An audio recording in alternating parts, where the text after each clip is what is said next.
ముఖ్యంగా ఈయన ఎందుకో తెలియదు కానీ లింగమనేని రమేష్ గారి విషయంలో మరి అది జలసో అసూయో లేదంటే ఇంకేమైనా జరుగుతుందో తెలియదు కానీ నిజానికి ఆయన మీద అటు వైసీపీ అదే విధంగా కక్షగట్టి ఆయన పేరుని మాత్రమే వాడి పగబట్టినట్టుగా చేసిన దాంట్లో అందులో నిజాలో అబద్ధాలో ఎవరికీ తెలియదు కానీ లింగమనేని అనే పేరు ఆ కంపెనీని అడ్డం పెట్టి అక్కడ ఆనాడు జరిపిన దాడి ఏదైతే ఉందో అదే విధంగా ఇప్పుడు మళ్ళీ లింగమనేనికి అదే ఇస్తే కనుక ఇటు జనసేనకి అలాగే యాజ్ వెల్ యాజ్ టీడీపీకి ఇద్దరికీ నష్టం కలిగేలాంటి పరిస్థితులు ఏమైనా వస్తాయా?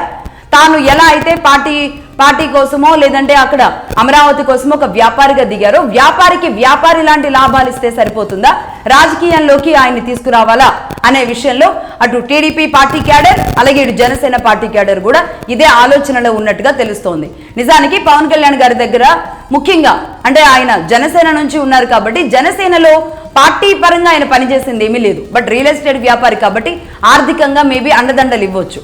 బట్ పవన్ కళ్యాణ్ గారి ద్వారా అంతే స్థాయిలో రేపు మళ్ళీ ఆయన వ్యాపారం నిలబడేలాంటి మద్దతు సపోర్టు ఎవరికైనా సరే సాయం చేసిన కంపెనీలకి ఎప్పుడైనా సరే అదే స్థాయిలో గవర్నమెంట్ల నుంచి కూడా ఉంటాయి కాబట్టి అదే జరగొచ్చు. కానీ ఇక్కడ రాజకీయంగా ఆయన రాజ్యసభకి వెళితే ఇది ప్లస్ అవుతుందా మైనస్ అవుతుందా?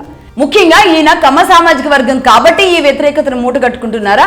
అంతకు మించి ఈ అమరావతి ల్యాండ్స్ దీనికి సంబంధించిన దాంట్లో ఈయన్ని బూచిగా చూయించి ఇప్పటి వరకు దాడులు జరిపారో తెలియదు కానీ మొత్తానికి రాజ్యసభకి లింగమనేని అనే పేరు అనేది ఒక రకంగా టీడీపీని జనసేనని ఎంతో కొంత ఇబ్బందులు నెట్టివేసేలాంటి పరిస్థితులే కనబడుతున్నాయి.